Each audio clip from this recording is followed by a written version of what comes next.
special guest tonight has achieved. From her first hit single to the platinum and double platinum albums which have followed, Kylie Minogue has consistently broken records across the globe. We'll know in a few weeks just what the British public makes of her raunchy new image in Kylie Live. But in the meantime, here she is in person. Kylie been breaking records all over the world. I hope that doesn't mean smashing vinyl in your hotel rooms. About a year and a half ago, you seemed to sort of go through a complete metamorphosis and emerged out of it. You know, squeaky clean Kylie was gone, and here was this new person. Was it something that you woke up one morning and thought, this is it, I can't stand my life the way it is any longer, it's got to change? Yeah, I did wake up saying things have got to change, but prior to that, I had been wanting to change, and I just hadn't been able to. And it's difficult when you start up so young, because basically what people are seeing is someone grow up in public. Very embarrassing. But do you think that people don't actually bear that in mind enough, or when I say people, I mean the media don't bear that in mind enough, and they constantly sort of hark back to something you may have said or done when you were 17, you know, well, we all change. Yeah, very much. I'm constantly surprised that they are constantly surprised, and gosh, well, we've grown up, and it's like, what do they expect, really? I mean, I would love to stay 18 forever, but... Wouldn't we all? Yeah, exactly. So...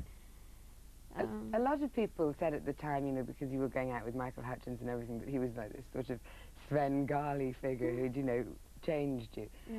But I think in a way, we're all conscious of, you know, if you're with someone who has very positive feelings about you and makes you feel positive about yourself, it can help you do something like that. Do you think if he was responsible for anything, it was just making you feel strong enough in yourself to go through those changes? Yeah, he definitely influenced me. I mean, I actually was forced to show a girlfriend of mine all of my videos the other night. It was absolute torture. And, oh, God, okay. And we got up to the point where I started seeing Michael, and the difference was quite amazing.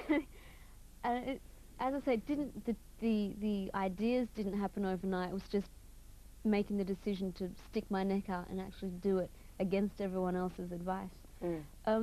But yeah, he encouraged me to do what I wanted to do. He never said, you should do this or do that.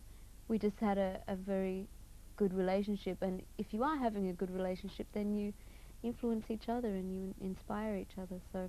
Absolutely. So how did people react when you you walked into your record company and said, right, well, I want to be involved from now on? I mean, did you do it that directly, or was it a sort of slow process?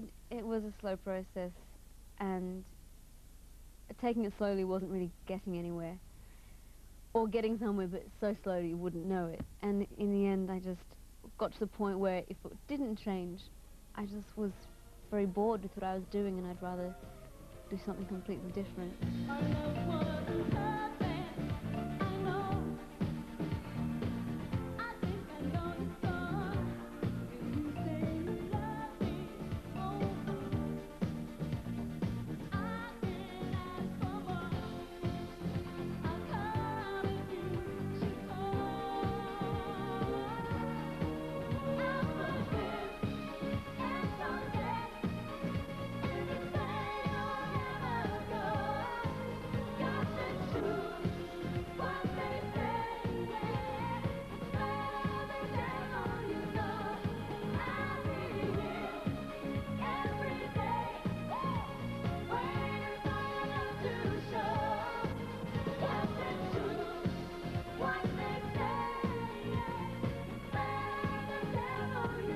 When you actually set about doing this tour, the one which is featured on Kylie Live, which was the first kind of public manifestation of this new Kylie, I suppose, in a way, was it difficult for you to kind of marry your new image, which was much more extreme, to kind of getting on stage and singing I Should Be So Lucky? No, it wasn't actually.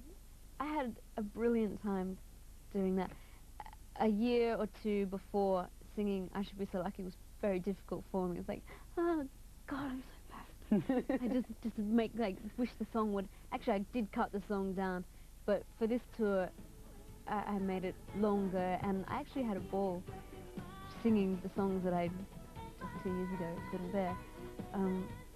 And of course, the press really only picked up on the so-called raunchy side, but it was still a very fun show, and it had just about every hit that I've had.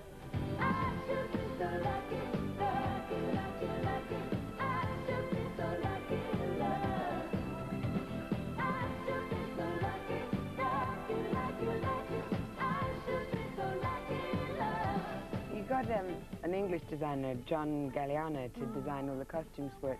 And I have to say, I did think that some of it was quite reminiscent of the Madonna sort of image from her tour, which, I know there's a quote of yours that says nothing's original, so I don't suppose you'd be too offended by that. But is she someone that you admire, and were you conscious of the fact that, you know, this sort of underwear bodice thing and everything was something that she'd done? Yeah, but I get very tired of being compared to Madonna. In one sense, it's flattering, but I spend, you know, a third of all my interviews talking about, it's like, maybe you should interview Madonna. And people are forgetting the fact that Paula Abdul, Prince inspires me more than Madonna does. And you only have to look at what he wears on stage. But he doesn't wear stockings and No, but he does wear suits with nothing on the bottom. And, I mean, that's quite outrageous. The video is based on one show, so it's obviously quite difficult to put in a lot of backstage footage on one day. But one thing that did strike me was that you seem to do a lot of rehearsals for the dancing. Is it quite sort of a tiring and exhausting process? Yeah. We rehearsed for a few weeks before the show, which still is cutting it quite fine. And before that, I talk with the choreographer and we decide what the overall feel of the routines should be. We spend quite a lot of time. There's not, well, there's some behind the scenes rehearsing footage in the video, and someone said to me the other day, it's amazing how much work goes into the show. I'd like to meet, this is my assistant Richard. He's always been with me for the past 3 years, and he's good. Kylie, come back. Let me introduce you to Richard. Thank you very much. Okay, Richard, the next job is yours, okay? Okay. And Right, yeah. And the checks. A lot of people have been commenting about your new single in that it's maybe the first one. I mean, your image changed and everything, but the music kind of seemed to follow one step behind for a while. You know, it was very much that there was this new, mature Kylie, but the music was still very, very sort of pop-orientated. This new single seems to be a bit of a departure in that way. Yeah, it was remixed by these guys called Brothers in Rhythm, and it's quite different. The album version is leaning more towards one of my normal sounding songs, but the single is definitely quite different, and it will be interesting to see. Well, so far the reaction's been quite good, so I'm pleased. Is this one that you worked on writing-wise? No, no. This is all for the new album, the stuff you write? Well, I co-wrote half of the last album, but they weren't singles. Well, next time maybe. Next time. then I'll really be. I worry enough as it is with each single release. And I've had actually the duet. I co-wrote that. So Well, that's a really nice song as yeah. well. I wanted to talk finally. I mean, you do watch videos to sort of catch up with films, I believe. Yeah. What would be your 5 favourites? Cinema Paradiso. Why did you like that? Actually, I didn't see it on video. I saw it on film, but afterwards I bought it on video. It was just, I was so traumatized. I saw the video at the film and was very upset. I thought, I don't want to cry in the cinema. So I waited till I got home and hurled myself in my bed and had fits of tears. So maybe I was having an emotional day, but it was just so beautiful, beautiful film. He was great, the little boy, wasn't yeah, he? fabulous. Another one with another little boy was My Life as a Dog. What is this with the little boys?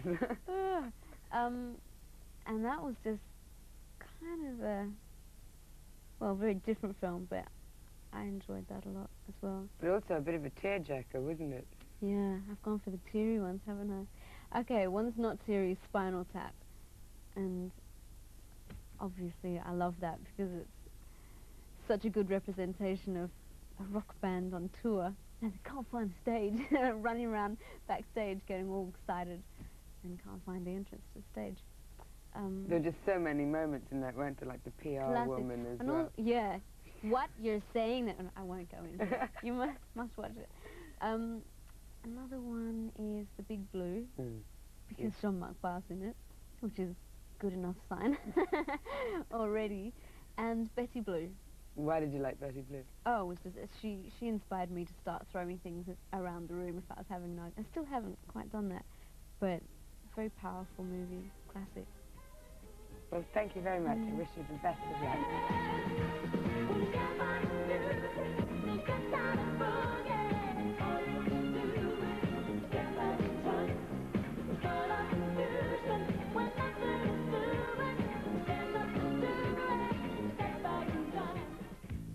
Coming up in part 3 of tonight's program, Hannibal is